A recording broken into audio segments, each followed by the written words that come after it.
राहुल गांधी यांची भारत जोडो यात्रा ही उद्या येणार आहे। यासाठी काँग्रेसकडनं जय्यत तयारी जी आहे ती करण्यात येत आहे। तर दुसरीकडे पोलीस विभागाकडनं देखील या परिसरातील जागेची पाहणी जी आहे ती केली जात आहे।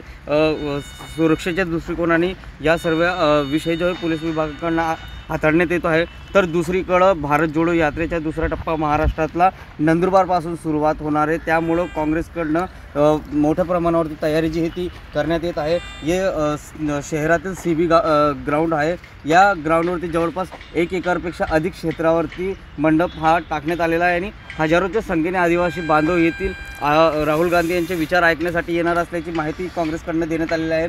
तर दुसरीकडं भारत जोडो यात्रेच्या महाराष्ट्रापासून सुरुवात होत असलेली त्यामुळं काँग्रेसचे जे बडे नेते आहेत ते आज नंदुरबार जिल्ह्यात येणार आहे। त्याच्यात विजय वंगंटीवार असतील, नाना पटोले असतील, बाळासाहेब थोरात असतील, KC वेणुगोपाल असतील, त्या चैना थैला असतील, असे अनेक जे दिग्गज मंडळी जे आहे ते काँग्रेसचे ते आज या ठिकाणी येणार आहेत। त्यामुळं काँग्रेसकडनं तयारी जी आहे ती अंतिम टप्प्यात आलेली आहे। तर दुसरीकडं ऐन लोकसभेच्या तोंडावरती राहुल गांधी येत असल्यामुळं लोकसभेची प्रचाराची सुरुवात जी आहे ती नंदुरबारपासूनच केली जाणार आहे। काँग्रेसचा हा बालेकिल्ला म्हणून ओळखला जाणारा नंदुरबार जिल्हा आहे, त्यामुळं पुरा बालेकिल्ला आपल्या ताब्यात घेण्यासाठी काँग्रेसकडनं तयारी जी आहे ती होताना दिसून येत आहे।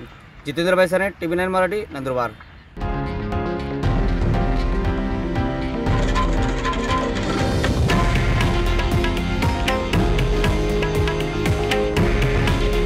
हे आहे देशातील नंबर 1 न्यूज नेटवर्क आणि आपण पाहत आहात TV9 मराठी।